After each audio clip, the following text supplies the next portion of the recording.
Right. So we think that, bootstrapping or funding should not be a religious choice, right? It's not a life philosophy, right? Capital is a tool, and even anybody who's bootstrapping will be using capital. Now, is that capital from their savings? Is it from customers? Is it from consulting? Is it from their job and they're doing this part time? It's coming from somewhere, right?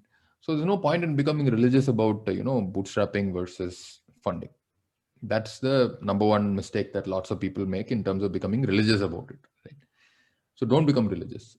Second is, understand that from a B2B context, the only proof that your customer actually wants your product is when they pay for it. And on the one hand, a lot of the customers, especially when you talk about global customers, US based, etc., their ability to pay you is very, very high. Okay? So if you're not even able to get like $1,000, $5,000, $10,000 from a large customer, then you have to really question whether you're solving a problem that is worth it.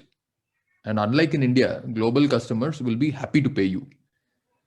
One of the reasons is because products like Facebook or WhatsApp and so on, which are free products, have taught a lot of people that free means that you are not using a product, you are the product, right? And in a business, you can't afford that. In a business, you want continuity. You want the products that you use, if they work well, you want to continue using them. So a well-run business doesn't want to use free products, right? So that means that capital from customers is available. Now, let's say you have deep domain expertise and you have the network and you know what problems are actually worth solving for those customers. Almost from day one, those customers will be ready to pay you for solving those problems. If you have the relationships, in fact, they will prepay you to solve the problems. Right. So in a B2B SaaS context, if you have the network, if you have the domain understanding, if you know what problems to solve, in many, many cases, those customers will be ready to pay you upfront.